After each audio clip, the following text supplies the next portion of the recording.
It is Tuesday, July 28th, 2020. Thank you to those of you joining us on the GBN Television Facebook page, the Grenada Broadcasting Network's YouTube channel, GBN channel 7, 11 and 20, the website www.gbn.gd, those of you listening on Classic 105 and Hot 98. Special good morning to each and every one of you. This morning's program, we are dealing with everything. I have joining me virtually this morning is a man that is... He is a former member of parliament, former leader of the opposition, former minister of agriculture. Michael Baptiste is our guest this morning. Good morning, Mr. Baptiste. Oh, a pleasant morning to you. A pleasant morning to all the listeners across Grenada, Carriacou, and PT Martinique, and the diaspora, wherever you are. Stay tuned. This morning, we're going to be discussing issues of national concerns. Exactly. I realize it's been a while I've seen you. I realize you have hair, long hair. Well, you know, the COVID-19 has brought along a lot of things. Fair enough. So let's get right into it. Speaking of COVID-19, I think that's where we'll start this morning. One of the latest subjects that have been sparking public debate, the COVID-19 control bill. Over the weekend, the document started circulating, and following public outcry, the government has said it would not table that bill tomorrow in Parliament. However, people still have opinions on it. So let me ask, have you read the bill, first of all? Yes, I did. I read it in its entirety. And what did you think? In what the government is really trying to do. At this point in time, our nation is in a state of depression, a depression brought about by the COVID-19, and COVID-19 has brought along with it economic challenges. And what we're noticing is that we have a government that jumping from crisis to crisis without any clear path or to solutions. And this bill was an attempt not to control COVID-19, because of course the government announced that we're COVID-19 free. This bill was an attempt to suppress the constitutional rights of Grenadians and to further give the Prime Minister a stranglehold, a political stranglehold on the nation.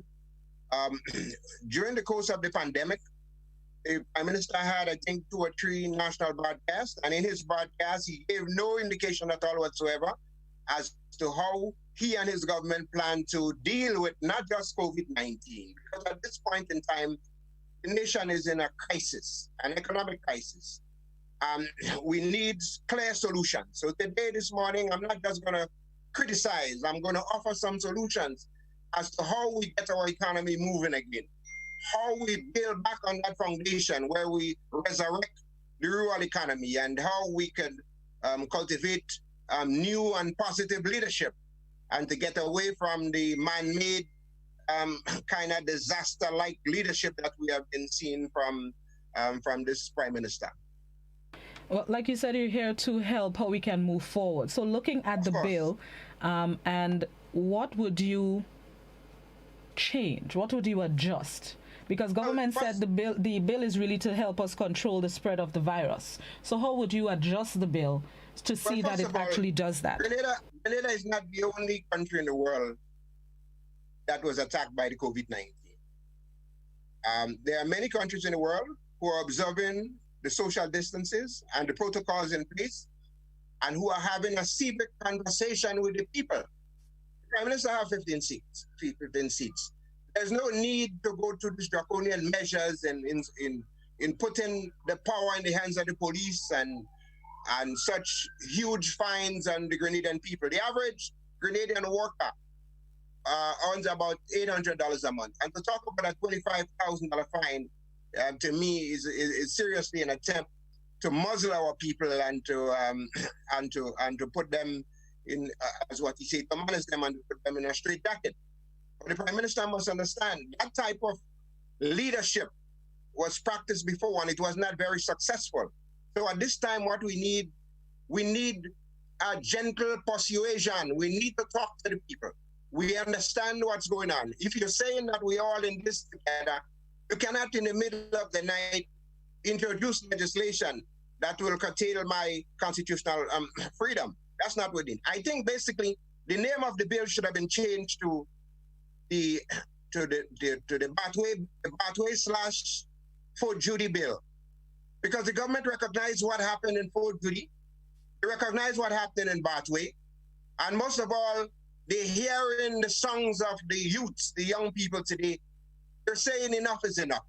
They have been used and abused, and they're speaking up and they're letting their voices be heard. I've listened to the Prime Minister on a program, and you know, the Prime Minister said at the program that he want emergency legislation in place until we have a vaccine. That in itself is so laughable. I mean, it stands right up there with President Trump telling his nation that they should use Lister oil as to cure the vaccine. Is Grenada working on a vaccine? Is Dr. Mitchell working on a vaccine? Has the WHO or PAHO recommended a vaccine? And even if they did come up with a vaccine, we as a people have to ensure that the vaccine is safe before we can start vaccinating our people. Except, of course, the Prime Minister have in mind to use the Chinese vaccine on the people of Grenada. So we have to tread cautiously on that. And I would urge the Prime Minister to refrain from making those irresponsible statements. Dealing with COVID-19, a number of countries have put measures in place specific to their own islands, countries, to control it. What do you think of Grenada's approach to controlling and containing the spread of COVID-19 during the past few months? Well, first of all, they say we're COVID-free. They say we had no deaths. So that is a plus. So we should continue in that vein. And what we need to do is to strengthen the protocols and to ensure that people coming into the country are COVID-free, and therefore our citizens are not in a position to be infected by reopening of the airports and so on. So these measures are not necessary at the time. What we need now is an economic plan to help people out of the situation, because it is not just a health crisis. It is at the moment an economic crisis as well. The Prime Minister in his national address, instead of giving words of inspiration, words of hope to the Canadian people, he came on air and talking about 2 new hotels to be built, as if that is going to solve our problem. COVID-19 has exposed the poverty that was already existing in the country. It has just highlighted the level of the poverty. I've heard the Catholic priest recently. He was shocked by the level of poverty. I don't know why it took him so long, because since 1997, a poverty assessment survey was done, and it said that 45% of the people were living below the poverty level, and it continued to say that thousands of people were going to bed at night with no food in the plate, and we had a working poor. That was people living from paycheck to paycheck. That was before Ivan and Emily. And then we had Emily, then we had Ivan, and now we have COVID-19. So it is safe to say that the poverty level has reached somewhere around 80%. And of course, the unemployment level, God knows how high that should be. At the moment, we need specific plans in place. Look, we have a situation where the rural economy has collapsed, and there's no doubt about it. But all is not lost. When we look at our food import bill, we can see the amount of things that we are importing into Grenada that we can grow locally. So our first approach in securing our food security should be looking at the food import bill and looking at how we can cut down on the food import bill, how we can get that money to circulate in the rural economy. We look at the poultry industry for one. We import in over $60 million worth of poultry into the country. The Prime Minister, a few years ago, sent Patrick Antoine to the WTO, and Grenada spent $9 million getting the WTO to increase on the bound rate of poultry products to come into Grenada. It means that we now have the weapon to control the imports. But what we need now is the political will. We are standing by, watching our local industry dwindle daily, and we are doing absolutely nothing to help them. Now, Dr. Mitchell talked about liberalization. And I was rather surprised to hear that word coming out of Dr. Mitchell's mouth. When we approach the 21st century in the year 2000, the first casualties was the ACP countries. Grenada and the rest of the Caribbean suffered. The economy went into a tailspin. The United States government, though they do not grow bananas, on behalf of Chiquita and Dole, they petitioned the WTO, claiming that the preferential treatment that the ACP countries benefited is illegal. The WTO sided with the United States, and immediately our economies went into a tailspin. So we have seen the negative impact that the liberalization have on small island developing cities. We see it with the poultry industry. The government tried organizing a poultry farm in Victoria. They aborted the project. They have never really explained to the Canadian people why that project was aborted.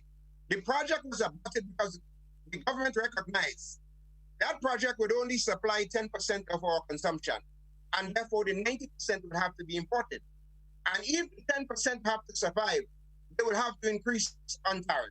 Looking at it, they took up political decisions not to support local industry, but for political reasons, allow the imports to continue.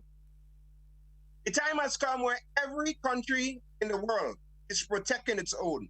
Every country in the world is looking at its own food security, and Grenada should be no exception. So what we need at the moment, we need to start building on our local industries. We have an abundance of fruits and vegetables wasting daily.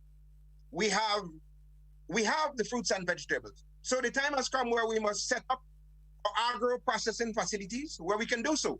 We have a banana industry that has collapsed, and we want to talk about the banana industry because that is so critical. I heard the Prime Minister talking about taking over farmers' assets. And I wonder if it's the same Prime Minister. In 1997, the banana industry collapsed through no fault of the farmers. The banana farmers bought lands from government in Belvedere. The government of Grenada purchased over 300 acres of lands from Belvedere State and resold it to the farmers. 2 years later, the area was infested with mealybug and leaf spot. The banana industry collapsed completely.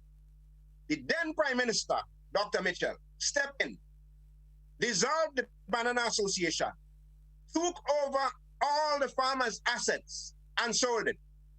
I am challenging the Prime Minister today. Before you talk about dissolving the GCNA, before you talk about setting up this new company to take over the farmers' asset, come, Prime Minister, tell the farmers of Grenada, tell the people of Grenada, what happened to the proceeds from the sale of the banana farmers' asset? And I'm sure if the Prime Minister could tell the nation and tell the farmers what happened to the proceeds from the sale of the asset, because we went through that road before. And as of today, I can say with some measure of certainty, farmers have not received 1 penny from the sale of their assets. These farmers have suffered from natural disaster and man-made disaster. Their industry collapsing had nothing to do with them. And while they was on the ground, while they were on the backs, the Prime Minister came and started dumping all over them. Instead of assisting them, instead of understanding that they have an outstanding loan with the NIS for lands that the government sold them, what he did in return, not help them, but confiscate the assets and sold every piece of asset, some of it valuable assets. So my challenge today to the Prime Minister, tell the people of Grenada, when you dissolved the Banana Society in 1997, when these farmers' assets were sold, tell the farmers what happened to the proceeds of the assets before we could even talk about dissolving the GCNA. The GCNA has been an institution since 1947. The GCNA was formed to amalgamate all the growers and to enable farmers to sell the produce in an organized manner. Liberalization means one thing, lower prices. And we have seen it. The ACP countries once exported bananas to the United Kingdom. As a result of liberalization, today we can't compete. We cannot compete with Chiquita or Dole because the economy of scale is against us. We liberalize cable and wireless. Cable and wireless liberalized, we got Flow, we got Digicel, and as a result, we got lower prices. Liberalization means lower prices for the buyers, not the seller. Lower prices for the bananas. And we must bear that in mind. And we must stop trying to do for the Grenadian farmers what the United States of America and the WTO, what they have done to the economies of the ACP countries that had preferential treatment in the United Kingdom and Europe. That vanished completely as a result of liberalization. Now, the government have not spelled out what is the plans for agriculture. What are your plans on spices? Under this government, Grenada, which once was #1 in nutmeg production, Grenada has now slipped to a competitive #8. And I say competitive #8 because the difference between #8 and #10 position is just about 4 or 5 metric tons of nutmeg. If that trend were to continue, Grenada will be in last place in terms of nutmeg. I have not heard one single word from the Prime Minister as it relates to nutmeg production. Ecuador has now taken over the #1 spot in nutmeg production in the world. There was a time when Grenada could fix the prices. Together with Indonesia, we had what we call a walkable cartel. Grenada, that was a major player, sat with Indonesia, and together we were able to monopolize the prices of nutmeg on the world market. We've lost that position. And we lost that position under the very leadership of Dr. Mitchell. Because in 2004, 2005, when Ivan came and devastated the productive sector, the Prime Minister was jumping all over the country talking about we building back better. And maybe we build back some industries better. In looking at the hotelers, there were some small hotels that was devastated through Ivan. The government hurriedly and aggressively moved to help these small hotelers. He formed what you call a garden group. And in that garden group, $25 million were guaranteed by the small hotelers to get the industry moving. So they build back better. And again, I'm challenging the Prime Minister and the Minister of Agriculture at the time, who was Gregory Bowen, tell the nation, what steps have you taken to build back the productive sector, the agriculture sector, since you were Prime Minister and since Hurricane Ivan and Emily struck Grenada? What have you done to increase production? Dr. Mitchell, his legacy would very well be, he is the first Prime Minister that have led his country into poverty. Poverty because we lost the banana industry under him.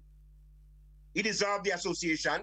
We have lost our place in the world as #1 and #2 nutmeg producing respectively. And now the remnants, what remain of GCNA, he wants to dissolve it. And he wants control of the farmers' asset. And I'm saying to the people of Grenada, I'm saying to the farmers, no way, stand firm. Do not ever allow Dr. Mitchell to do what he did to the banana farmers in 1997 when he dissolved the association, take over the asset, and sold the asset. And may I add, and I challenge the Prime Minister to say anything different, all this asset was sold to supporters of the new National Party. There were no auction sale. It was not advertised in the newspapers. Look around today, farmers, and see who are the people occupying your once valuable assets. In mentioning or in speaking about liberalization of the Cocoa Association and Cooperative Nutmeg Association, one of the things highlighted by the officials is that this would bring betterment for both industries. From what you're saying, I don't think you agree with that. But how could it be better? The banana industry was liberalized.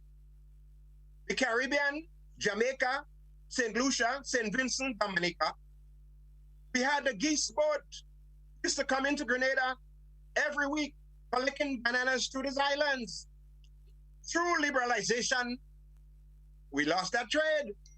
We no longer could compete with Chiquita and Dole. So how in the world could Prime Minister speak on both sides of his mouth?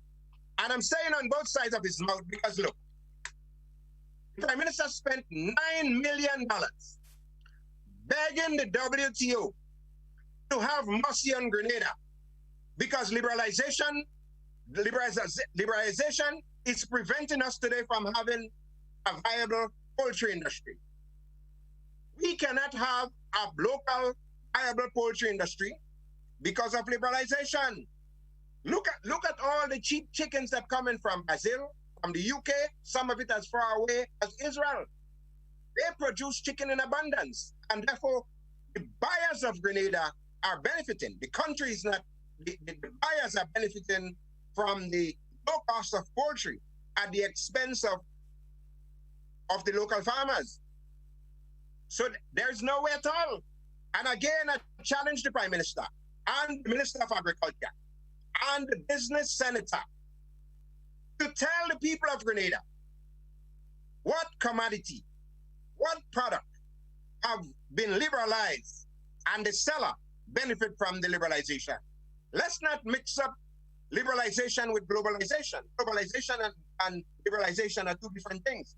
Globalization simply means exposing your product to the world, where you have access to the world, and you, of course, you have a better chance of selling your products when you globalize. Liberalization simply means lowering the costs of the commodity. And as I tell you before, and let me repeat for clarity, we have witnessed it firsthand. Liberalization, WTO liberalized the banana industry. Our farmers lost the market because no Caribbean island, including Jamaica, that's much bigger than us, cannot compete with Chiquita and Dole. So we out of that market. The Prime Minister knows himself. He went to the WTO.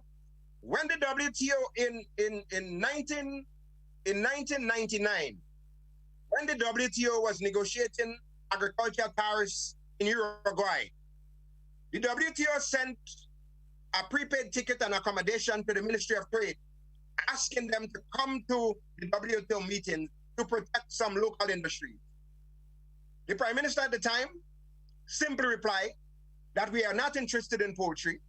We are not interested in protecting any local industry. And as such, the WTO went ahead and they zero rate the poultry industry, and hence the reason why Grenada today is used as a dumping ground. We are importing $60 million of poultry. Poultry can be grown in Grenada in 6 weeks. We can do it. We have the ability to do so. But the restrictions on us is not that we can't. The restrictions on us is that we are binded by the WTO regulations because we are a signatory, and we must accept the chicken into the country no matter where it comes from because of trade liberalization. So he must go back to the table. I heard he mentioning he had it in plan since 1995. Prime Minister, a lot has happened since 1995. We have a new trade regulation now. We have new trade regulations. 95 at the time, that is when governments were encouraging the farmers to buy lands to grow bananas. And through no fault of the farmers, that trade disappeared right before their eyes. Have nothing to do with their inability to plant or the farmers being older. We had a vibrant banana trade. We lost that trade because of trade liberalization. So the Prime Minister must go back to the drawing board and start talking about 1995. A new trade regime is in place at the moment. And do not interfere with the GCNA, because we had a working cartel with Indonesia. Through Indonesia, we were able to set the world prices. As a result of Grenada nutmeg industry being devastated by Ivan, we have fallen down now to number 9, competitive number 9. And if that trend continue under Dr. Mitchell, if the people of Grenada do not take stock and elect a government, a government that is friendly towards agriculture, within the next 10 years, we would no longer be considered an ISO spice. Because as it stands now, we have slipped to number 10 position. And we have no plans to replant. Jamaica is planting nutmeg. Trinidad is planting. Brazil is planting nutmeg. While they're increasing on the production, we have a prime minister at home that's talking about destroying what is in existence. So for the time, what we need, assistance in production. We need to strengthen GCNA. Get the records from GCNA. Find out who are the large producers of nutmeg. See what they were producing prior to Ivan and make an orchestrated effort to increase on production. Not with restrictions, not by turning the market into oil mass, but by leaving the GCNA as it is and helping the farmers to grow more. On that note, Mr. Baptiste, let's take a quick break and then we're going to come back with the discussion. We are talking things of national importance with former parliamentarian, former Minister of Agriculture, former Leader of the Opposition, Michael Baptiste. This is To The Point. We'll be right back.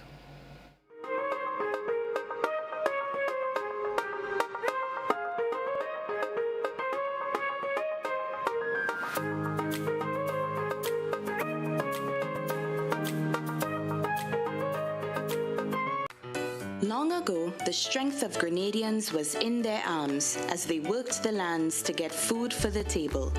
Nowadays, most Grenadians' plate is packed with lots of starch and meat, little or no vegetables, plenty fried foods, and they wash that down with something sweet while sitting in front of screen. Hard work and exercise seem to be out of style, and lifestyle diseases are becoming the fashion of the day and claiming many lives. Let's make a change to live longer. Let us grow and enjoy a variety of natural and safe, fresh vegetables and fruits every day. Use our local fresh seasoning and spices to make our traditional dishes healthier and avoid highly processed foods, snacks, and drinks. Drink more water every day to help your body function better. Get moving every day and trade some screen time to share and enjoy healthy family meals. Choose healthy foods and healthy lifestyle. Follow the healthy choices for healthy living guidelines for Grenadians.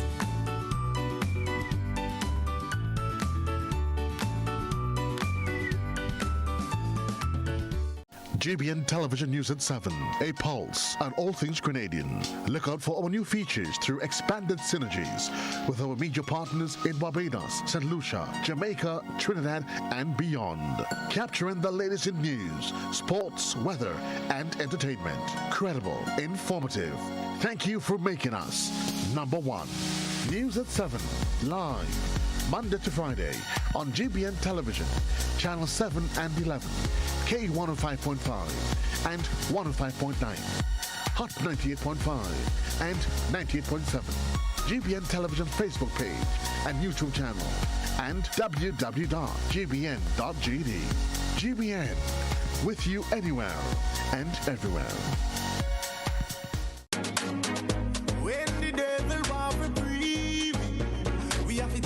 Turning up. There goes again. He took me to a higher level, higher. Oh, Daddy, Father, blessing me.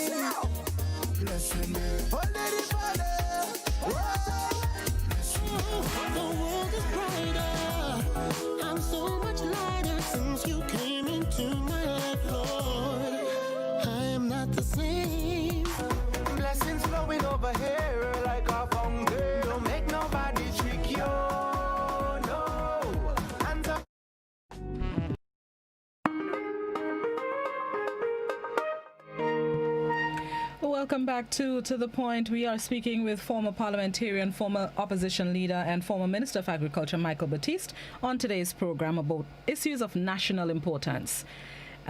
Before we go to the phone lines, you can prepare yourselves to ask your questions. But let me ask Mr. Baptiste this before we take the calls.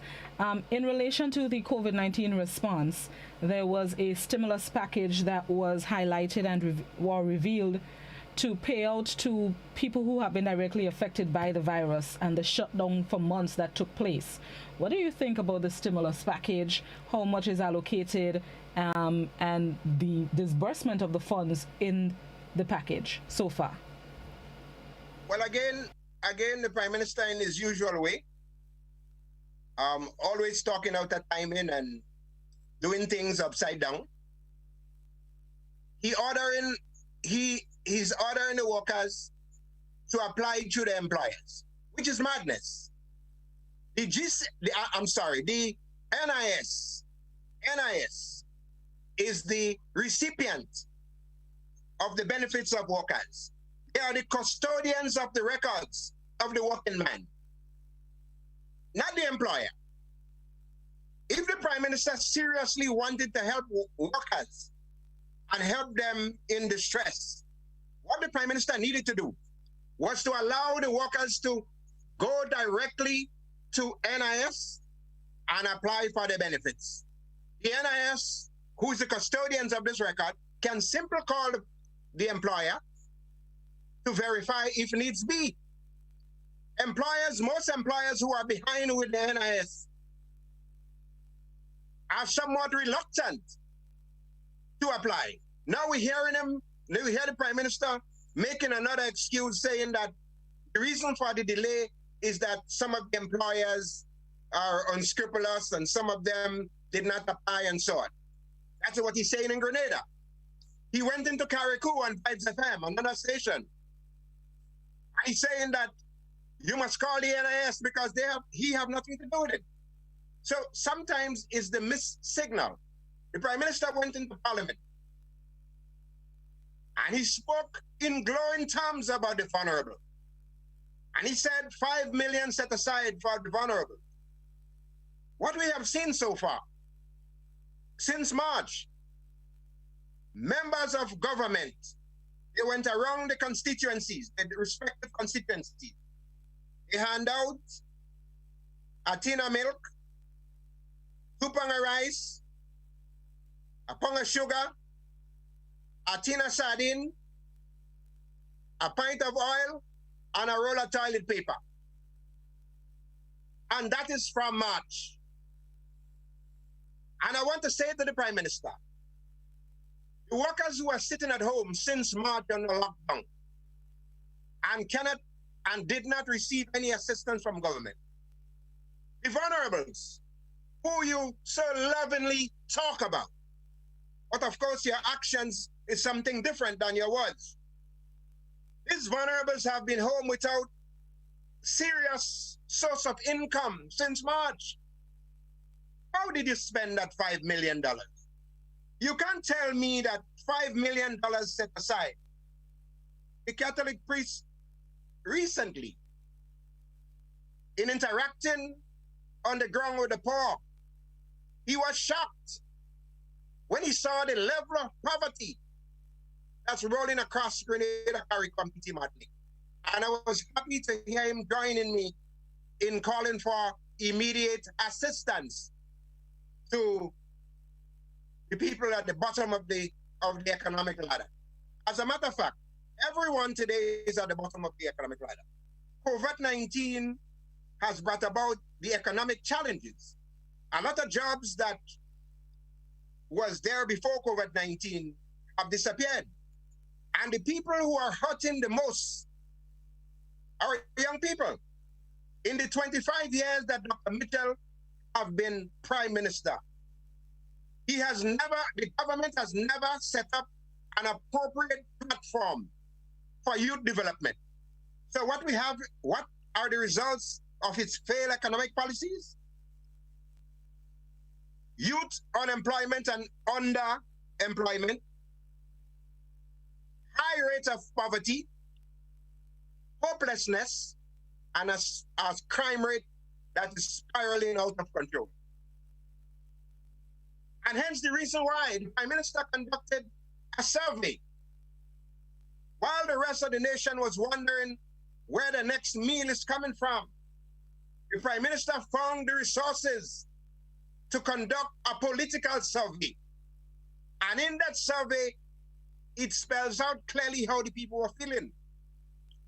Armed with the statistic from that survey, hence the reason why he's in such a hurry to introduce that emergency legislation.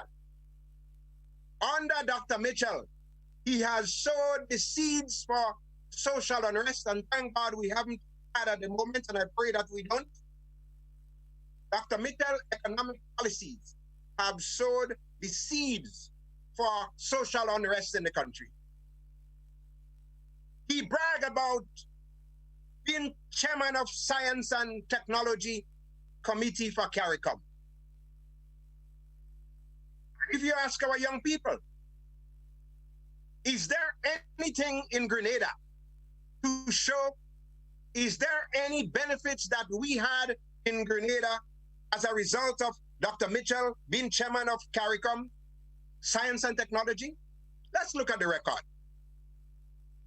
MCC, our premier learning institution, is in a crisis. There was a time when we had GVTI, Grenada Vocational Technical Institute. There was a time when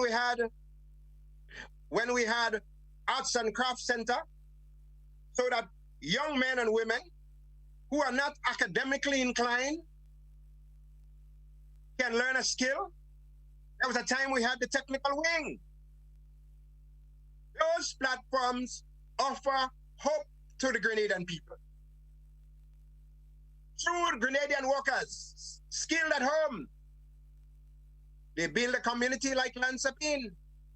Lansapine at one time was just guava and black sage. We didn't need Chinese to come in here to build houses for us. Westerhall Point, River Road. Look at some of our communities in Grenada and look at the skillfulness of the Grenadian worker. Every project that's taking place in Grenada today, we see tons and tons and tons of skilled workers coming from the outside. And I want to say to the Prime Minister, the Imani program is not an appropriate platform for youth development. We must create a platform that strengthens youth self-esteem, that could harness their innovativeness, that could strengthen their leadership qualities, that could give them self-confidence and get them in a state of preparedness to lead the nation. I heard he made some statements on GBN that he's grooming somebody. He's going to groom somebody. And I say to the Grenadian people, give me a break, please, Prime Minister. You cannot transfer what you don't have. Your leadership has been man-made disaster for Grenada. And let me hasten to qualify that. We have seen irresponsible guaranteeing of loans for foreigners, arrogance in leadership, which turns out to be a huge albatross around the necks of the Grenadian people. And let me identify them, please. WRB was on a platform gallery and whining in front of his supporters. WRB, behave yourself, WRB. WRB went to court and got a $220 million judgment against Dr. Mitchell. Today, he's pushed his tail under his belly. He's not talking about that judgment at all. Dipcon, he had Dipcon a $34 million judgment as a result of arrogance. I said, Charles, a typical example of arrogant behavior. And I want to set the record straight with the Dr. Charles issue. Because the Prime Minister came to you and you asked him about asset tax. And such a beautiful question. And I would have thought the Prime Minister have grown now, matured. I thought he would say to the Grenadian people, look, I made a mistake there. And I will correct the mistake. I will pay the asset charge. Now, here's what happened with the asset charge. And here's where the Prime Minister not mislead, but lie. The asset charge heed the call after the intervention when they were asking Grenadians to come back home and take part in the economic development of the country. He came back. He went to the government. He got a letter from the then Minister of Agriculture, Ben Jones, to go ahead with this project. Dr. Mitchell, in a personal vendetta against Dorset Charles, what did he do? That's what he did. Dr. Mitchell hired the services of a former general in the PRG government and in a commando-style fashion destroyed Dorset Charles' property while he was in the premises. The court ruled Dorset Charles should be paid. The Prime Minister again is telling the nation he's not going to pay Dorset Charles. Well, I want to say to you, Prime Minister, what's the matter, sir? The crime rate we are witnessing today among our young people, they're taking cue from the top. They're settling differences. They're settling differences with a cut class. If the court ruled that you were wrong and that you ought to pay the asset charge, why are you now attacking the courts? I am calling today on Peter David, Kinder Stewart, and the Attorney General. You are friends of the court. Peter David, you are a friend of the court. You're an officer of the court. Pull up the Prime Minister and say to him, stop attacking the co-equal branch of government. The court made a decision, paid us a charge. And let's get it over. All right. Before you go ahead, Mr. Baptiste, let's go to the phone lines at this moment. This is the opportunity where we invite comments, questions, queries, concerns from members of the public. 435-2041, that's the landline number. You can also WhatsApp in your comments, questions, queries, concerns. Also on that number, please only written messages on the WhatsApp. And you can also do that as well on the GBN Television Facebook page and the Grenada Broadcasting Network's YouTube channel. Let's go to our first caller. Good morning, caller. Good morning, Mrs. Welsh, and good morning to Mr. Baptiste. I listened to you from the beginning. I just want to ask you a question. You can summarize it in either yes or no. From what I'm hearing you say, are you saying that the Prime Minister is or has been or continues to destroy the nation? Thank you. Thank you, caller. Caller, let me answer this question to the best of my ability, so help me God. Almost $1 billion in our national debt is as a result of irresponsible loan guarantees to farmers. We have seen the gains of the 1951 revolution, where Sir Eric Gary heard the cries of the working man, invited himself into the feelings of the poor, the have-nots, the oppressed, took lands away from Massa, and created what he called a land for the landless. Dr. Mitchell today is creating a land for the rich, lands for those who have. Our national debt today, $1 billion out of the national debt is for reckless borrowing, reckless guarantee. Let me continue. Call center. The Finance and Audits Act was quite clear. It says government cannot loan money to private individuals or private companies. Dr. Mitchell, using his office through Parliament, amended Section 8 of the Finance and Audit Act to read, except in the case of my family. That's not an allegation. That's not an allegation. It is a fact. The $100 million loan for the stadium. Dr. Mitchell told the nation, not one black penny would be, the people would have to pay for the stadium. No sooner had he said that, he went behind their backs and borrowed $100 million to pay for a stadium that collapsed. We end up owing Taiwan, because of arrogance. Ipcon, arrogance. and now WRB. So $1 billion out of our national debt is because of man-made disaster caused by no other person than Dr. Mitchell. And the facts are there, ma'am. It's not an allegation. The facts are there. Let's go back to the phone lines. Good morning, caller. Yes, good morning to you, Mr. Latham, and have a great day. Good morning to Mr. Baptiste. I listened intently, sir. And I'm not talking the politics here. Grenada is in trouble. The citizens of Grenada are in trouble. The young people are in trouble. We are in a very serious place. I want to congratulate you, sir, for your honesty. I'll say no more. Have a great day. Thank you very much, caller. Mr. Baptiste, I have a WhatsApp question here. Somebody's asking, how can we get young people back into planting and growing again? Well, it's very simple.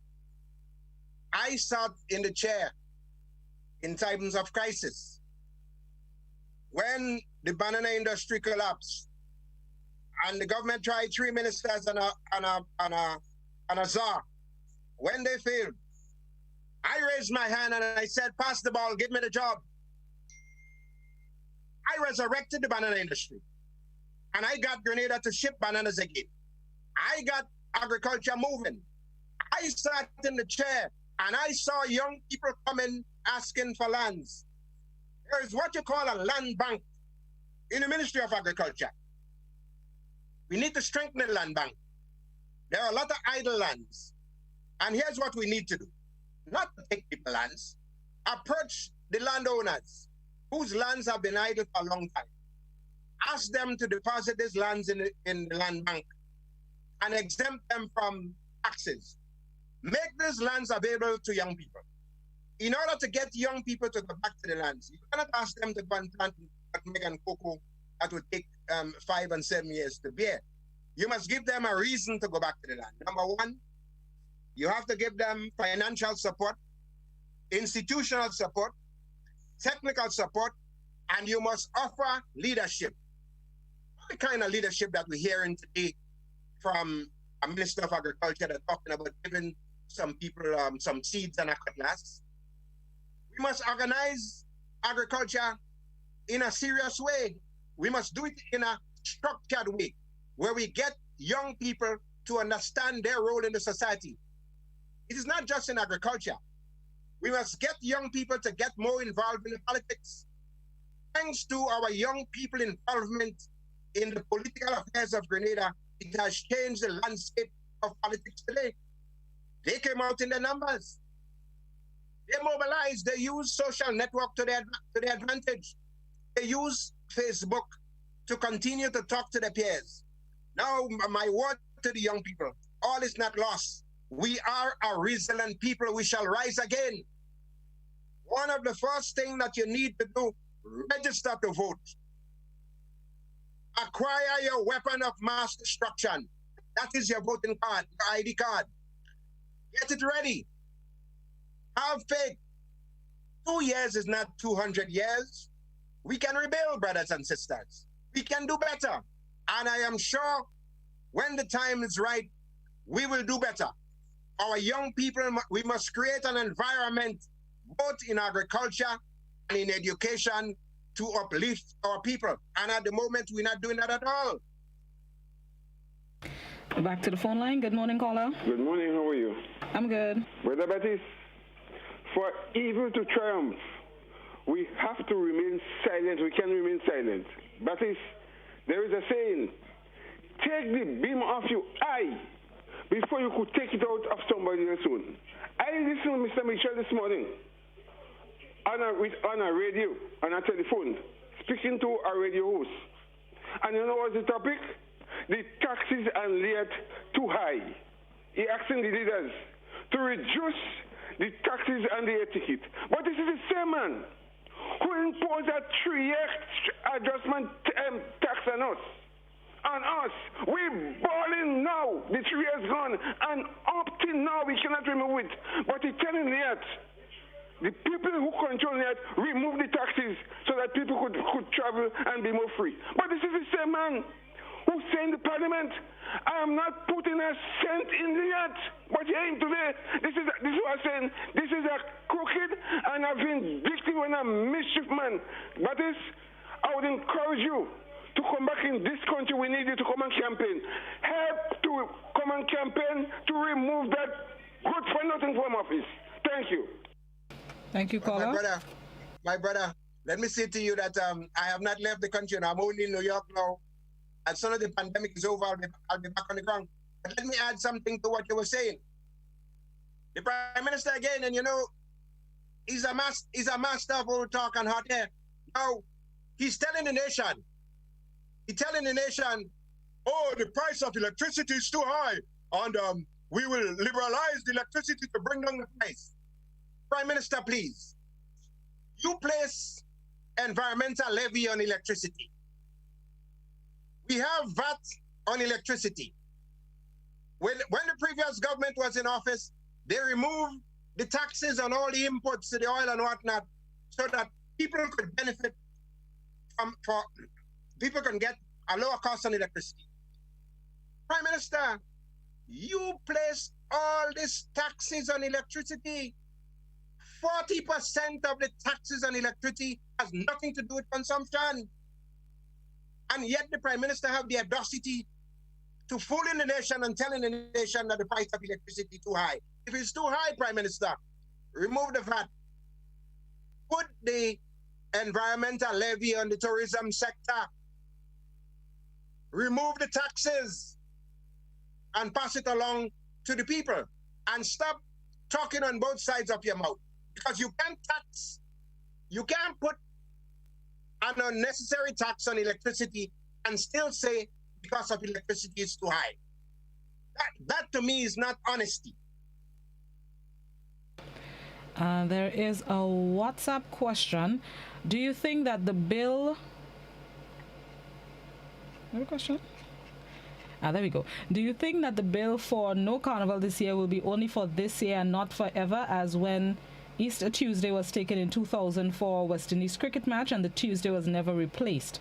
Do you think the same thing will happen again to our carnival? Well, this is a man that acts on impulse. It is not leadership, it's showmanship. And whatever moves comes into him, he make that move. So I can't say whether or not what he would do for the carnival. What I do know is that Grenadian people must observe all the protocols in place. We must do everything possible. Wear our masks, observe social distancing, do all the sanitary things that we need to do to keep ourselves safe. I know things are hard. I want to say to the farmers, let's go back to the days when we organized farm groups in our area called Partner, where each one help one. If you have 7 farmers coming together, and the 7 of them, they go and they help farmer A today, it means that you have 7 man days. And for the week, you would have 49 man days. So instead of one farmer trying to do all by himself, organize yourself in what we used to call the partner before, where each one go out in the field. It is a kind of a maroon style thing, but it's a partner. It works well. It helps to get more lands under production, and it brings back a kind of unity among the farming community. All is not lost, farmers. We can do it. We have the ability to do it. We survived Hurricane Janet. We survived Ivan Emily. Though we did not get any assistance to build back the productive sector, though our nutmeg industry has now fallen from number 1, number 2, all the way down to a competitive number 8, we can build back the nutmeg industry. Our cocoa industry, we tried all means of fertilization. We tried fertilization to the leaves, we tried the roots, it's just not working. We had not had a cocoa rehabilitation project since the Grenada United Labour Party established one in 1978, the Canadian Cocoa Rehabilitation Project. So we need to look at the cocoa industry and revive our cocoa. Brazil has just planted 3 million acres of cocoa under production. Our cocoa production in the world, our cocoa is used as flavoring, but we must continue because it's needed and it's still in great demand. And we must also look at processing. We have to strengthen our processing capability. We must not just think about exporting. We have to look at adding value to the project, to the product, and we can do so. Mr. Baptiste, I'd like to thank you so much for being our guest this morning. Unfortunately, we've run out of time on this discussion. And we thank you for being our guest this morning, for shedding light on various topics. Appreciate it. Stay safe. Thank you so much. Pleasure was mine this morning, and continue to do what you're doing. And I'm glad that the management of GBN has seen fit to invite people with different point of views so that the nation have a chance to hear the other side. I thank you so much. I want to say thanks to all the listeners out there, the wonderful listeners. Stay safe. Until we meet again, do not give up. Register to vote. Our young people, do not let down your guards. Do not let down your guards. Yes, what you did on Sunday and Monday is just a start. Do not celebrate. The struggle continues. Stay vigilant. Register to vote. Continue the education process. Look at how you have been used and abused over the last 25 years. Look at where we are. And you know that's not where we want to be. And together, we can do it. So keep hope alive. And you do the same, Mr. Baptiste. Stay safe. Thank you very much. Thank you. We'd like to thank Mr. Baptiste for being our guest this morning, and thank you, our viewers and listeners, for tuning in to the program. It is time for me to head on out the doors. Joseph is up next. Just as a note, this morning's post-cabinet briefing, which is expected to start in just about 1 minute or so, will be facilitated by Attorney General Darshan Ramdani. Post-cab is scheduled to start at 10 a.m. I am not too sure if we will be carrying the proceedings on any of our platforms, but as soon as we get the information, I'm sure Joseph would share it with each and every one of you, so stay tuned just in case. Thank you guys so much. Have yourselves a productive day. Like I said, Joseph is up next. I'll be back with you tomorrow, God willing. Until then, continue to stay safe.